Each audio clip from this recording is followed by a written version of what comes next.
Mastering contrapositive, yeah. Mastering common sense. Okay.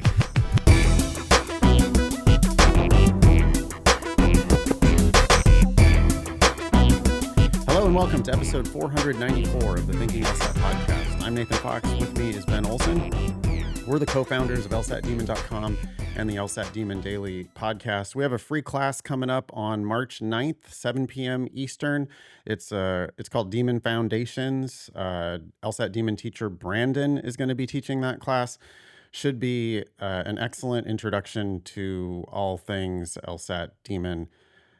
Again, that is March 9th, 7 p.m. Eastern. Just go to lsat.link/free if you want to sign up for that free class. You just need a Demon free account.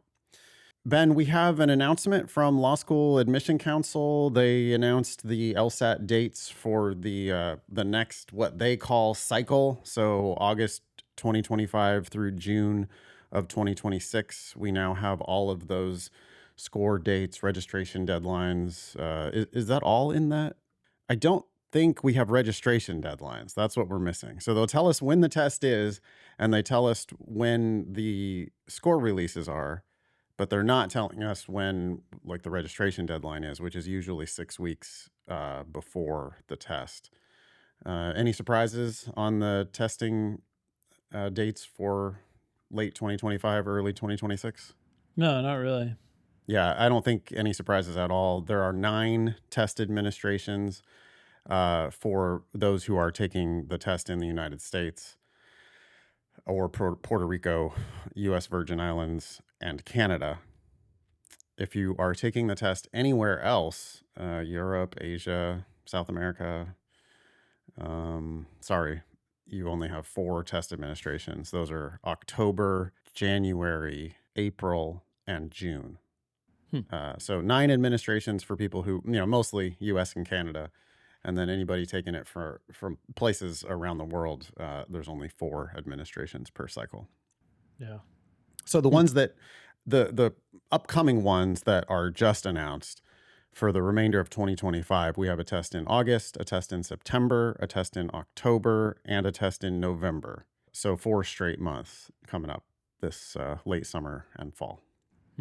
January LSAT scores were just released. We have a success story here from, let's call this person Max.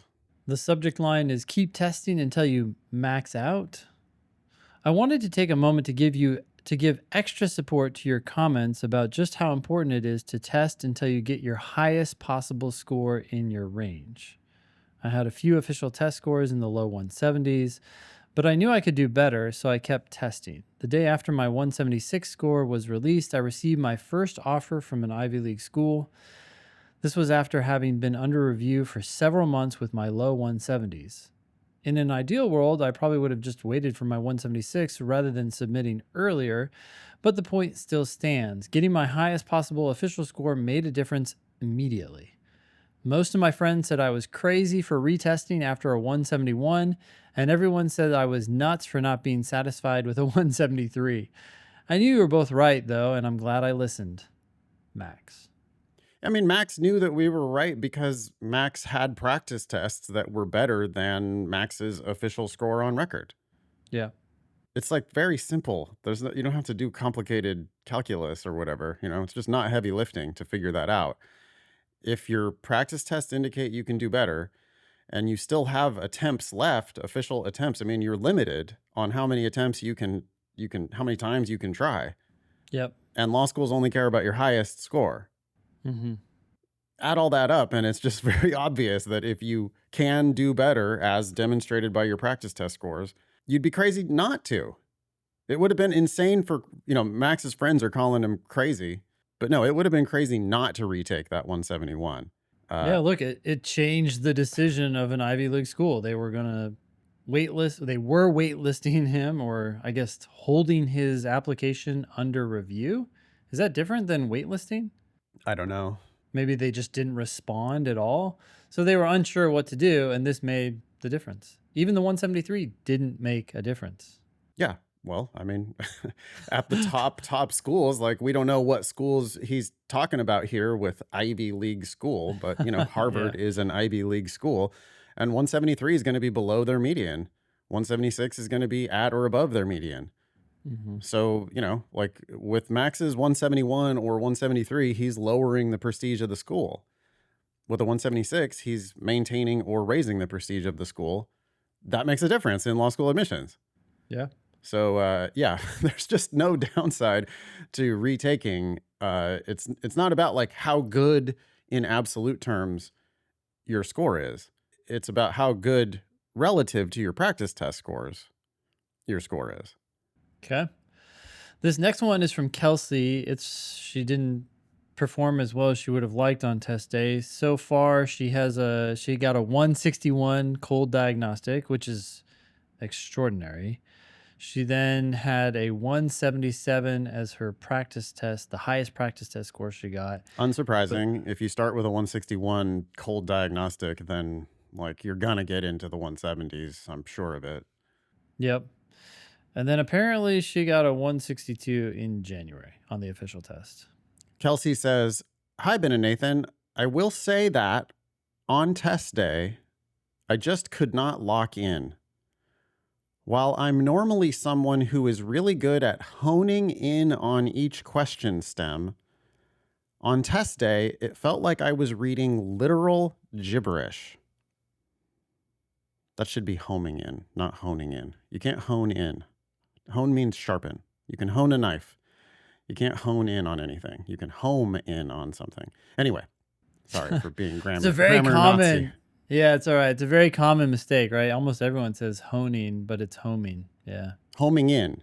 Yeah. You can hone your skills like sharpening a Mhm. knife. You can Mhm. absolutely hone your skills, but that's not the context here. The context is she's wanting to home in on the. Although it's kind of odd here. Why does she want to home in on each question stem? That's not the most Yeah. important part. I wonder if I thought by STEM she actually might have meant passage. Oh, that could be too. Yeah, she I just meant don't know. the prompt, like the passage that you're given. Yeah, Uh, yeah. uh, to be clear, the question is really important, but the record is even more important than that. If you don't Yeah. understand the record, then you can't answer the question. That's why Yeah. one of many reasons why we don't read the question first at LSAT Demon, Yeah. because it's useless without the record. You have to understand the record. Then you can ask a question about the record. Yeah. Um, okay, Hey anyway, Nathan, should I go outside today? should you go outside today? Yeah. Yeah. It's generally a good idea, but if I didn't have the weather forecast, I wouldn't really know. Yeah. I don't I don't know what the situation is, right? It could be a hurricane outside, in which case I would say probably not. Yeah. Okay, Kelsey continues. This is, of course, due to nerves on some level, but I'm not generally someone who suffers from testing anxiety, or so I thought. Ha. So when this happened, I didn't know how to recover and I just kept spiraling. Any tips on how to combat testing day anxiety? Thank you so much. Have a great day. I'm going to go register for April now. Kelsey. Hmm. Kelsey fucked up by not being registered for the February exam. I'm going to Yeah. start with that. Okay. That strongly suggests that Kelsey was hoping that this would be her one and only One and test. done. Yeah. And Yeah. then the second you start doing that, you put so many eggs in one basket that now you're like really nervous holding that Yeah. basket. Mm-hmm. And Kelsey, our constant advice here on the podcast and at LSAT Demon, this advice never changes for all students. When you're happy with your practice test scores, you should register for an official test, but you should also be planning to take the next official test. So you've made a critical error here by waiting for your results to come back. Then, oh, I didn't do well, which, by the way, I think Kelsey knew that she didn't do well. Mm. But then the score comes back 3 weeks later and confirms that she didn't do well. And now she's like registering for a test that's 2 months from now. when she should have just been registered for February. I mean, Yeah. the best advice, Kelsey, would be, hey, you're already registered for the February test, so just get back on the horse. It's just another practice test. I don't give a shit. Like, you had a bad day in January, that's fine. Keep doing your prep the way you do your prep. Keep doing, keep getting 170 whatevers on a bunch of practice tests. And then when you roll into the February exam, just treat it like it's just another practice test. I agree totally. I mean, if Kelsey were to look at her calendar and put the next 4 tests on her calendar, Yeah. you don't have to literally register for those tests, Yeah. but plan them into your life so your brain starts thinking, okay, I got a lot of tests ahead of me. This next one isn't the one, it's just a test, like any other practice test. It's just another practice test, except for like it might count if it's your best one ever. So this January test, right now, that's Kelsey's best official test ever. It's not going to be Kelsey's best official test ever. It's literally just not going to count, Kelsey. So don't worry about it. But register for the April test, yes. Get back on the horse of doing practice tests and scoring, whatever you're scoring in the 170s. Plan on for the April test. You're just going to try to replicate what you've been doing on all your practice tests. Nothing different, nothing extra, nothing special. Just play the game that you can play. But you should also, put the June test on your calendar. And is there a July test this year? I can't remember. There is April, June. No, that's it. April and June. April and June. Okay. So Kelsey, you should be planning on April, June, and then we just saw the new test dates that were announced for the next cycle, which is August and September.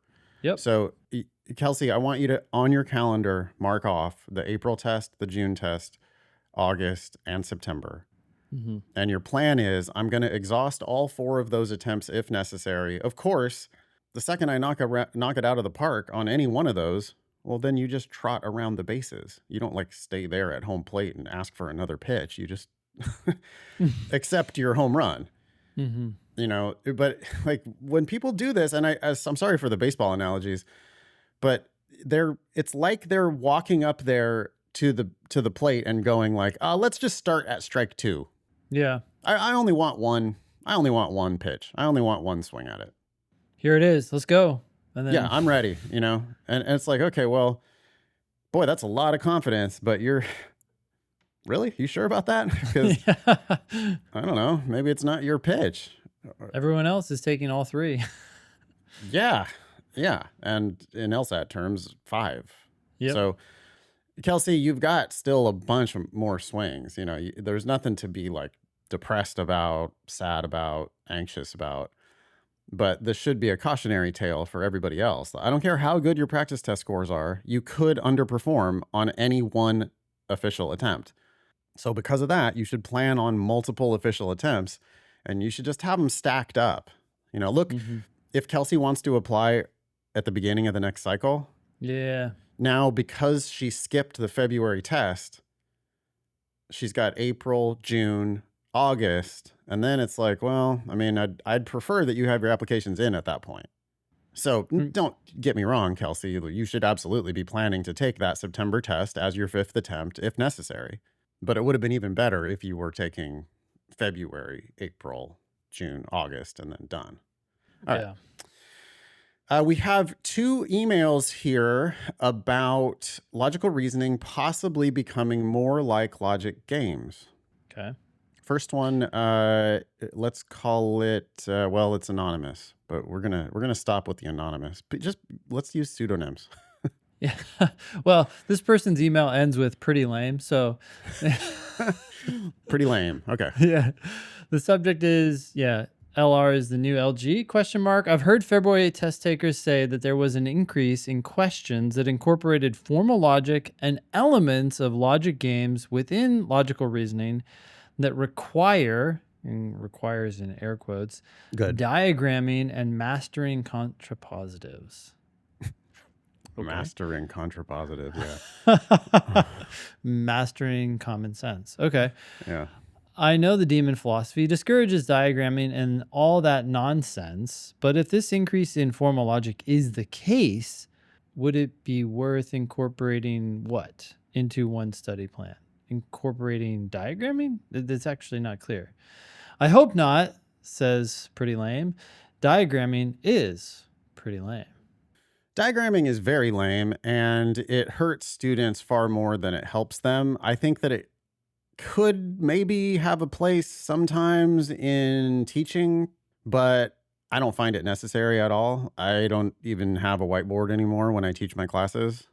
I see that you've got a whiteboard behind you, Ben, but how often do you actually use that? No, I have not used it since games. I don't think I've used it since games have gone away. Yeah, it's just not necessary. Even something like the word contrapositive, that word never appears on the LSAT, and you don't really need to know that word. It's just two different ways of saying the same thing. So if I were to say, if it's snowing outside, it's cold. Another way of saying that is, if it's not cold, then it's not snowing. Yeah.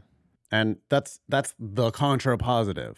Mm-hmm. But I feel like a kindergartner understands that those are the same statements, just Mm-hmm. two different ways of looking at it. Yeah. And so I just don't think that you need to do all this fancy formal logic. I don't know. I used to teach it, right? I mean, it was like day one of every LSAT class that I taught for a decade was like, Mm-hmm. okay, I'm going to really be super heavy handed now about teaching you the difference between sufficient and necessary, the diagramming, linking conditional statements together, all that stuff. But in my 18 years of teaching LSAT, I've learned that, students can understand it on a more intuitive level. And when they do, they're faster, they're more accurate. It's way less frustrating. It feels better. Yeah. It's just better and easier. So, I mean, I think I'm not sure we have any way of actually answering this question. Like, is logical reasoning getting more like logic games? Yeah. Until they start releasing new questions. LSAC releases new questions periodically, right? We don't have a Mm-hmm. schedule. We don't know when we're going to get new practice tests, but presumably they will continue to release tests, which is what they've always done. They don't have to, of course, but if they do, we'll eventually get our hands on these new questions. But I'll be shocked if it's like, wow, you really need a different approach. Yeah, I agree. I almost feel like there might be, and we won't know for sure, like you said, until they release some official questions, but there might be some confirmation bias going on here. People Yeah. anticipated some logic game elements coming into logical reasoning, and now whenever they see anything that seems remotely formal, they're like, aha, look at that. It's coming in. And it's like maybe nothing's changed. Right, because let me show you this mountain of old logical reasoning questions that do exactly that stuff. Mm-hmm. I mean, there's Yeah. so many of them. I could, off the top of my head, I could just start rattling off like all of the logical reasoning. I mean, there's dozens, if not hundreds, of LR questions that we already have in the daemon that we practice with every day that are in a way like logic games, right? Mm-hmm. Michael says, my experience with the February LSAT caught me off guard. In my first LR section, there were 3 to 4 questions that required me to apply rules in a way that felt almost identical to logic games. Then Michael describes what's happening in these questions, but it's nothing. Do you see anything there? Like, we're not allowed to talk really about test questions because of LSAC licensing, but do you see anything there that's like unusual?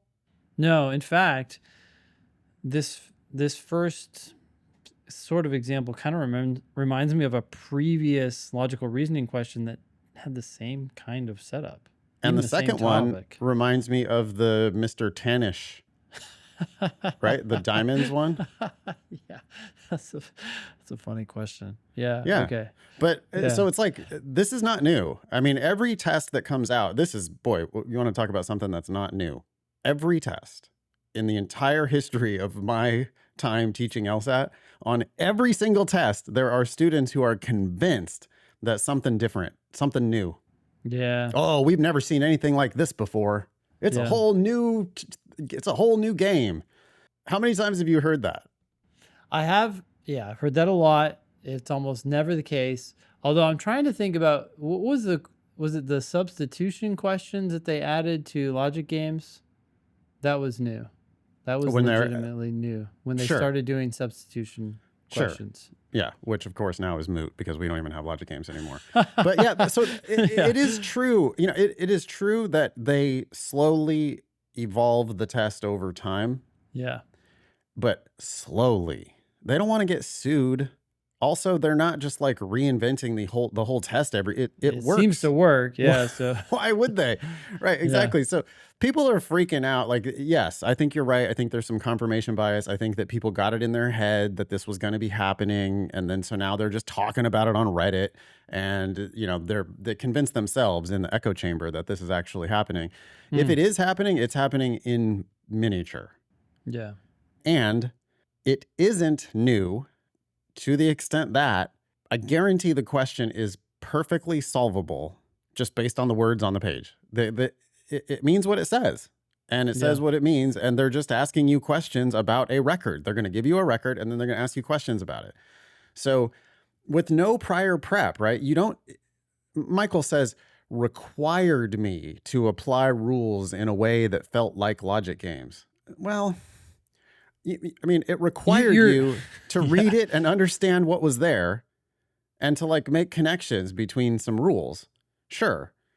But that's not new, and it's not requiring you to do any diagramming. It's not like Well, Michael thinks that there's this big divide between logical reasoning and logic games, but fundamentally, the test is just giving you rules and asking you what must be true on the basis of those rules. yeah, what does the LSAT test more than anything else? It just tests your reading comprehension Yep. over and over. And it tests like your patience and how willing you are to just sit there and figure it out. But if you just read it and actually understand what's there, I promise you that the questions answer themselves. You just have to understand what's there, understand what they're asking you, and then understand the one answer that actually makes sense given the context of that question. The four Yep. wrong answers don't have to make any sense at all.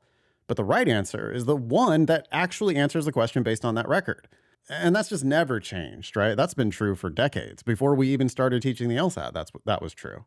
You know what? I'm a little excited though, because if this is happening, that gives us an opportunity to start teaching people again about the power of worlds Yeah, and not worrying about contrapositives. that's So, true. the previous correspondent who we who we called pretty lame, said, "Hey, what about mastering contrapositives? No, you can just create two worlds. One world where the whatever is happening, Yeah, the Mr. Tannish is the thief, and one where Mr. Tannish is not the thief, or sure. whatever."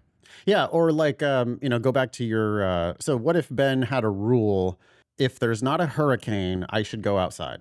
Hmm. Okay, so do we need the contrapositive or not really, right? Because there's a world Just where there is a yeah, hurricane and there's a world where there's not a hurricane. yep. In the world where there's not a hurricane, then the rule applies. Ben should go outside. Hmm. In the world where there is a hurricane, the rule doesn't apply. So there's just nothing. It's just a So it's hurricane. like maybe Ben could go outside in a hurricane. Yep.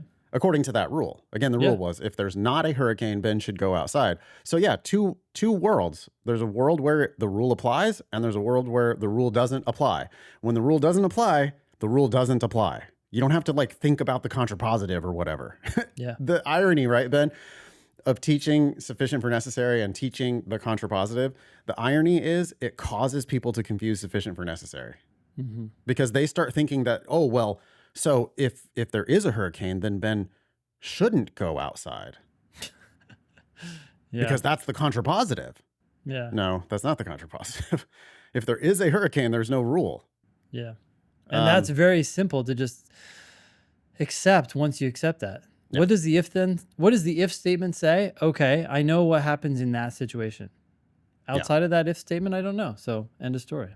Let me read the rest of Michael's email here. Michael says, yeah, these questions felt like embedded LG questions within an LR section.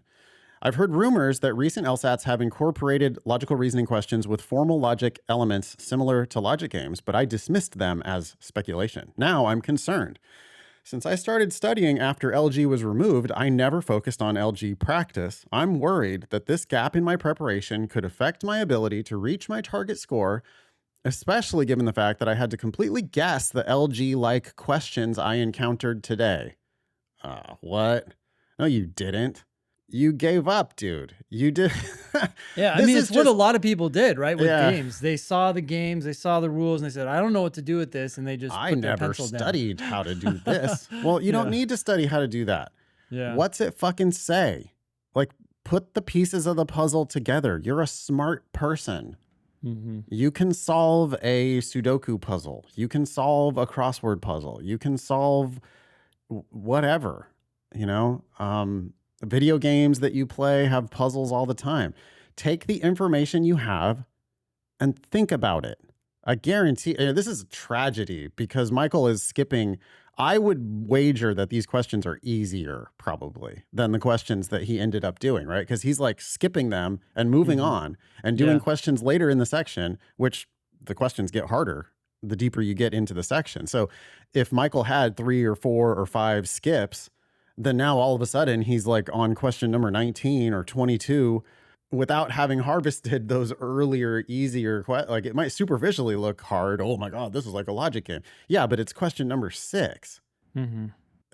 It's just, I guarantee it says what it means. It means what it says. It's just right there on the page. But you have to sit with it long enough to Sentence by understand sentence. the Just what's the elements. rule? Exactly. The elements individually, and then think about the elements when combined. But you do not need a diagramming strategy for that. Which is exactly the same thing we do for all other sentences. Right. There's nothing. In Right. fact, these are going to be easier because the sentences are probably going to be shorter Yeah. and clearer and easier to understand. You won't be confused about what exactly it's saying. So Totally. this is a win for a lot of people if it's true. Yeah. Michael says, do you have any advice on how to approach these types of questions? Should I start studying logic games now? And if so, what's the best way to do that given the current LSAT format? Fuck no. Oh my God. People overthink this so much. Study what the test actually is, which is logical reasoning and reading comprehension. Basically, 2/3 of your prep should be logical reasoning and 1/3 of your prep should be reading comprehension, because 2/3 of the official test is logical reasoning and 1/3 of the official test is reading comprehension. It's 0% logic games. So do not try to go back and start studying old logic games. That's a complete waste of time. I want to shout out Thinking LSAT episode 473, which was titled You Don't Need Diagrams in Logical Reasoning. Near the end of that episode, we tackled an LR question that is similar to this. It's the coffee shop question. And we used just common sense, no diagramming. And yeah, the coffee shop question was one of the questions that jumped to mind as soon as people start talking about like, oh my God, is logical reasoning getting to be like games now? And it's like, oh, it always has been. There's always been these questions. Yeah. Oh, interesting. You want to read this last note from Eric? Yeah. So one other perspective that Eric heard was he spoke with someone with a November and January test, I guess. Took the tests in both November and January. Yep. Yeah. And that person believes that logical reasoning is becoming less formal. They noticed fewer conditional heavy arguments and more questions that rely on poking holes in superficially sensible arguments. So there you go. I mean, who knows? Confirmation bias, right? I That's think what's you're going right. on. I think it's confirmation bias. Yeah. Yeah. I think Michael and Pretty Lame read something on Reddit, got it in their head, started thinking that that was a thing. And then sure enough, they start seeing it on the test, but it's always been on the test. It doesn't have to be anything new. Next one on the agenda is from G. Subject is LSAC GPA. Hi, Ben and Nathan. I hope you're doing well. I realized that LSAC GPA does not equal undergrad GPA, and unfortunately, I submitted my applications yesterday with the undergrad GPA listed on my resume. Doesn't matter. Who cares? That doesn't matter. Don't worry about that at all. Yep. You're not responsible for updating the resume to reflect your LSAC GPA. If that's the GPA that's on your transcript, then it's fine that it's on your resume. Don't worry about it. G continues, this is a terrible oversight on my part, but I'm glad I caught it because while searching for my LSAC GPA, I realized that I had not updated my transcripts. Another unfortunate mistake, G says. Now that part hadn't updated my transcripts. I don't understand that. Maybe, okay, so G is still an undergrad. Okay. and G had uploaded transcripts to Credential Assembly Service as a junior, and now they've Yeah. got another semester under their belt, and they haven't yet updated their transcripts. I don't think it's like a fatal error. No. Okay. G continues, I have now ordered them and I am bummed that this will put my applications on hold. Well, Yeah, it is February. yeah, who What's going cares? on? You shouldn't be applying this cycle, G. I mean, you're not just withdraw all of your apps. Yep. Don't try to go to law school this fall. That would be insane. This is Mhm. somebody who's trying to be a K through JD, applied late in the cycle, and now it looks like, yeah, I mean, if you updated, it could be the case that LSAC is now going to like not send any of your applications because they're waiting for new grades, new transcripts to come out. Yeah, this is Um, actually could be a good mistake. right. Yeah. Like that's fine. You shouldn't be applying this cycle anyway. So your first mistake of not updating your GPA on your resume wasn't a big one, but it helped you realize that you hadn't upgraded your updated your transcripts, which then prompted you to write us, which then prompts us to tell you to withdraw your applications. Hey, life is interesting. Anyways, so G continues, given the mistake, do you think I should reach out to the admissions committees to inform them of the discrepancy on my resume? How would you recommend explaining it? Would admissions committees be frustrated by this, or would they appreciate my honesty in addressing the error rather than leaving a discrepancy between my resume, GPA, and transcripts? They're just Well, not even going to look at the GPA on your resume. They don't care. it's They also have not a your discrepancy GPA. Right. because your transcripts say that GPA. They don't give a shit. I think it would be, if anything, I think it would be frustrating to them if you waste their time by trying to update this. I don't, Yeah. if anything. I mean, now they might appreciate, it might just be good that you're reaching out, you're being professional, you're being in Connecting. contact with them. Yeah. But you are highlighting a mistake. You're like, oh, look at what I didn't do right. Oh, look at what I didn't do right. And they are sharks. And you're applying late in the cycle, right? Like there's blood in the water right now. So Yeah, you're get out of the water. Get out of the water exactly. right now. Yeah, don't fuck with these people right now. Like just withdraw all your apps, reapply in September, apply broadly. Mhm. We don't have any information here about your LSAT. I wonder what your LSAT is. I wonder if it's good. I mean, your undergraduate GPA seems to be pretty good. Mhm. But you shouldn't be applying this cycle. And it just doesn't matter. They know that Credential Assembly Service updates your GPA to equate them across all schools, but your transcript says what your transcript says. So you're allowed to have that number on your resume. And you just don't even need it on your resume at all, right? Like should you put a GPA on your resume? No, it's not necessary. For law It just school? creates I don't think so. confusion. Yeah. Yeah, I don't think so. But I mean, it can't be confusing, right? Because they must see this all the time. This has to Sure. happen. Like 1 out of 10 students probably this Yep. happens, and they don't even catch it. Like most students aren't even going to notice this. So this is something where the admissions folk they're just going to totally disregard any GPA number that's on your They'll just say, transcript. oh, okay, what's your LSAT GPA? And they'll look over and they'll see it. Yeah, they don't care. So if G forgot to update their transcripts, well then, okay, they're still in school, which means they studied for the LSAT while they were in school. I don't know what GPA you got in your last semester or whatever, or year or whatever time you were studying for the LSAT, but the big things you need to be thinking about are not the GPA on your resume, but what's your LSAT score? Could that be higher? And when do you apply? And sorry, I'm going to add one more thing. How many schools are you applying to? So make sure you're hitting those 3 things. That can make an astronomical difference in whether you get in and what money you get. How many schools should G apply to? At least 10. Okay. I usually say same thing, but nothing wrong with 15. Nothing wrong with nothing 20. wrong with more. We Yeah. sometimes see people apply to 25 or 30 schools, and it's like, that doesn't cause bad things to happen. No, That causes good things to happen. People say, well, it's so much money or whatever, but it's like, yeah, at the same time, if you can get a stipend somewhere, it's going to wipe all that out in 1 second. Yeah. Would you ever tell a school what other schools you have applied to? If they require me to. Yeah. And only if they require you to. Yeah. It's not, you don't have, that's just showing your cards. Why would you Yep. show your cards? Yep. You don't want them to see, oh, this person's applied to 25 other schools. I don't think we have a shot at them. Mm-hmm. Let's just yield protect, waitlist them. Right? You, if they require you to, fine. But it seems like that might not even be a legal question. Legal? I don't know.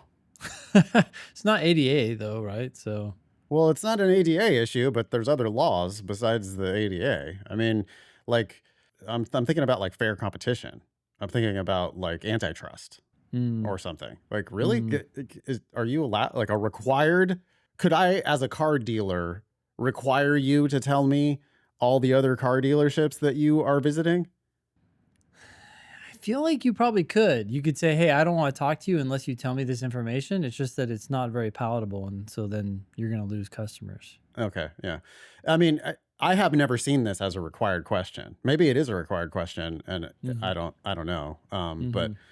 Oh, I it's definitely an optional question, and students always go into this process thinking that more information is absolutely, better, and so they're just absolutely, like ready to say whatever absolutely. they're asked. Yep.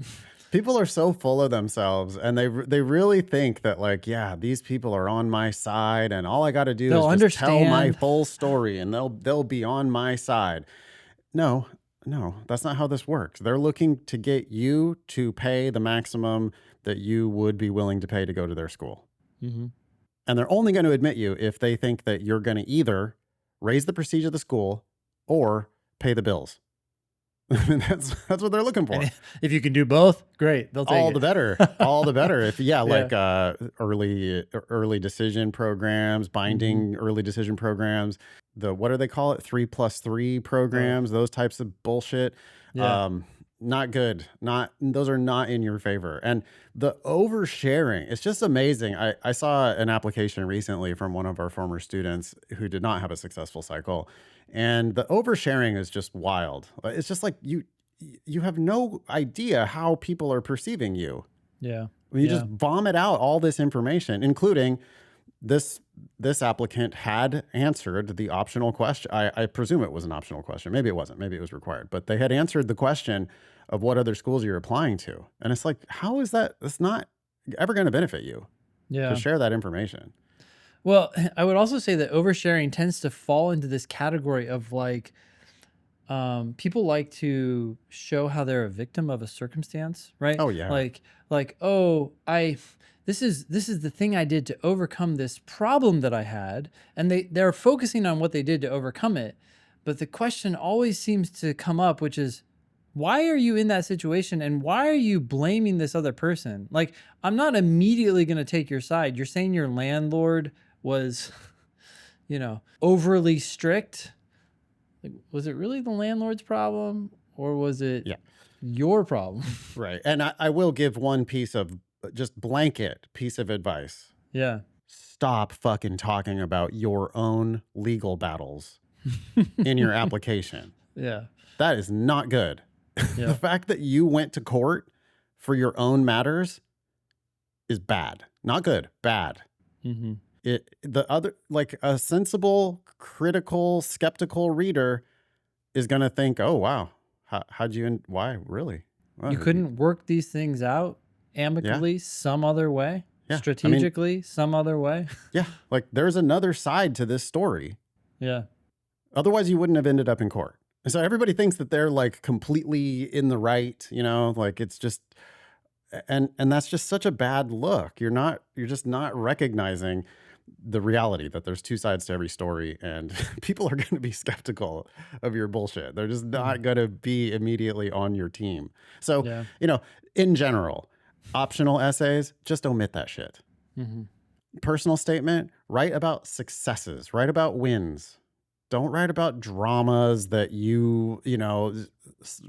circumstances beyond your control that caused, according to you, that caused a bunch of drama in your life.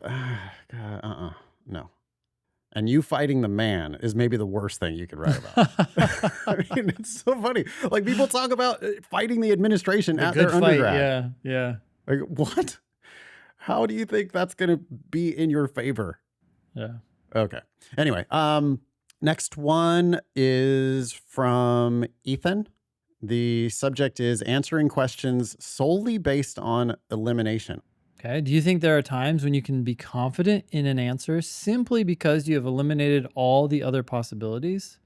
I only ask because there have been times in logical reasoning where I've eliminated all answer choices except one. However, because I didn't fully understand what that answer choice meant, I eliminated it as well and chose one of the other choices. It's an odd Yeah. action to Well, that's a take. bad choice because if you know that 4 answers are wrong and you don't understand the 5th answer, Yeah. well, then I would try to understand that 5th answer. Mm-hmm. But if I know for sure that 4 answers are wrong That you understand. and I do understand them and they are wrong, Yeah. then yeah, I mean, it's really rare that I will pick an answer that I don't understand. So I'm not going to get myself in this situation very often. But I do have 2 ways of solving questions, and process of elimination is one of those ways. It's not my preference. I'm not like looking to solve every question by process of elimination. I would rather predict the answers and feel really good about the answers that I'm choosing. You know, feel that click where you look at the answer and you're like, oh yeah, this one's doing it. But sure, there are going to be times where it's like, well, it can't possibly be this, this, or this. There's only one answer left. I'll read it again. I'll make sure that but if I can't conclusively eliminate that one, then that's got to be the answer. Yeah. Just yesterday in class, I was going through a question and I confidently eliminated A, B, C, and D. And I stopped there and I said, okay, well, I feel pretty good that that I understand them and that they're wrong. So I expect E to end up being correct. But if it's not, then we'll just go through all the answers again. Yeah. At the same time, I had, essentially closed, or maybe you could say opened that door to answering the question, because it's like these I get and they're Yeah. bad. So this Happens is a lot. probably it. Yeah. I mean, I think it happens almost every time that the answer is E. Mm-hmm. Almost every time that the answer is E, I've looked at A and gone, nah, looked at B, nah, C, D, no. And I'm not always 100% sure that each of those answers is wrong, but sometimes I am. And if I'm 100% sure that each of those answers is wrong, then I'm going into E going like, well, the answer must be E. Let's see what E says. And yeah, it's just, I'm going to do my best to understand it. Sure. Right? I really want to see how this answer was meant to be correct by the makers of the test. But once in a while, yeah, I might answer a question just purely by process of elimination. Ethan continues, when I review the question, I can clearly see where I went wrong and what the answer choice meant. I am just wondering if it is okay to rely on the process of elimination in cases where I might not fully understand the correct answer. Thanks so much. Yes, it's definitely better than choosing an answer you understand and think is wrong. Yeah. I mean, right. Right. It takes 2 mistakes to miss a question. And, Ethan essentially says, yeah, I went back and picked one that I had already knew was wrong. No. I would rather pick an answer that I don't understand than pick an answer that I know is wrong, to be clear. Cool. This next one's from Alexandria. The question, or the subject is LSAT writing sample. How important is the writing sample portion of the LSAT? When prepping for the LSAT and law school admissions in general, it seems that the writing sample is put on the back burner and not really talked about as much. Should I be prepping for the writing sample? If so, how would I go about doing that? Do law school admissions officers even read, score, or see the writing sample? Yes, to be clear, they do read it a lot of times. They don't always read it, but they can read it. They can see it if they choose to. I suspect a lot of them might skip it, to be honest. I don't think any of them score it. Maybe some score it just for the sake of trying to compare applicants. But despite all that, you're absolutely right that it's on the back burner, and it should be. That's where it belongs. It's just not worth anything. It's not reported on the 509. What's important is that you write something that makes sense and be done with it. Yeah. You know what they should be doing these days? Hmm. They should be using AI to score it. Oh, I bet schools are. Well, they'd be dumb not to. So we Yeah. got to assume that some schools are, Yeah. right? I mean, if it hasn't been done already, we could like build a little widget to help people do that. That would be interesting. right? I mean, because how hard is that? I imagine that if I just copy pasted any LSAT writing sample into ChatGPT and said, hey, give this a score from 1 to 10, pretend that you're a high school English teacher. Yeah. Or heck, a law school admissions officer. Sure. Yeah. I mean, I think if you ask that, well, I went down a couple rungs on the ladder because I know what the average quality is going to be of these essays, which is not good. But yeah, it does seem Yeah. pretty straightforward, right? Well, Or actually, you could have multiple LLMs doing different scoring and then just average them. yeah, there's lots of ways that they could if they wanted to. Now, how savvy are law school admissions? Probably not very. Like I would guess that it's like maybe 10% of the schools are doing this now. Mm-hmm. But the best ones are, the smartest ones are. I mean, Harvard, Stanford, Yale, they're actually reading it probably because Yeah, they've got resources. And Ben, if you were admitting people, you would read it, right? I would, honestly. But that's because I feel pretty confident in my ability to assess people's In a flash. writing. Yeah. In a flash. It I only would read takes a the few first sentences. sentence. Yeah. I would read the very beginning of it and I would have an idea. Mm-hmm. And we have heard admissions folks say that they read it more often in places where, let's say you don't have an undergraduate GPA Mm. because you studied undergrad outside the United States, especially if it's in a not English speaking country. Then, if you've got this beautifully crafted personal statement, they might be thinking, oh, I wonder if you're using a consultant, if you're using AI, I wonder if you can actually write when it's like on you to write. Mm-hmm. And so then, they're going to be more willing to take a look, just take a peek, I think. But because it's not scored, you really shouldn't waste a lot of time thinking about it. How would Alexandria prep for this if she was a Demon student? Yeah, just go to the writing sample lesson, read our tips there, do one example, and be done. Yeah, I would say it's like 1 hour max that you want to put into this because you either can or cannot write correct sentences. It's a very simple prompt to follow. Um, I just don't think there's really much to it. We have a whole lesson on it, so go check that out. Word of the week. This is paraphrased from a real LSAT, Test 16, Passage 4, and we just wanted to get to the word stultifying. So, what if the sentence said, colonial women were confined to their homes by stultifying ideologies of domesticity? It definitely sounds like a negative adjective of ideologies. So, ideologies of domesticity. Why does it sound negative? Well, a couple things. Ideologies, I think, is a Oh, little just bit of a diss, right? Like an interesting. ideology. It doesn't have to be, but it can be. You throw in confined to their homes. Okay, I mean, maybe you think that's a good thing, but I think most people would, be a little offended by that. Yeah. And domesticity generally has sort of a Yeah. And who negative are we talking connotation. about here, by the way? We're talking about colonial Colonial women. women. So I'm Yeah. thinking of women 300 years ago Mm-hmm. in the colonies. How were Mm-hmm. women treated back in the day? Not great. Yeah. Women confined to their homes. I can picture them, right? In the kitchen or whatever, Yeah. confined to their homes, having babies. Okay, so now what does it mean? A stultifying ideology of domesticity. To me, it sounds like limiting or, Yeah. yeah, something like that. I like limiting. I think that's a good prediction.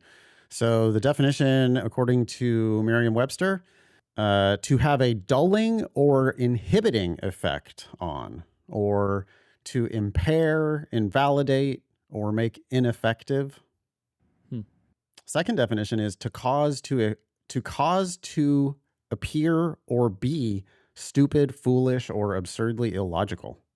I could see that making sense here too, right? You've got Yep. these ideologies of what women are supposed to be, and you're just keeping them in their box, making them seem dumb. Mm-hmm. I could see both of those definitions Or making or sense. suggesting that the ideologies themselves are dumb, right? Could be true too. Yeah. Yeah. And certainly from a modern perspective, that would be a fair interpretation. Yeah. Great. You can be LSAT famous. Please ask questions or share news with us on our website. That's thinkinglsat.com. Or you can find us on the socials at LSAT Demon. If you have questions about the Demon, email our amazing help team. That's just help@lsatdemon.com. Check out our other podcast, LSAT Demon Daily. That was episode 494 of the Thinking LSAT podcast. Thanks all y'all for listening. Nice knowing you. Don't pay for law school.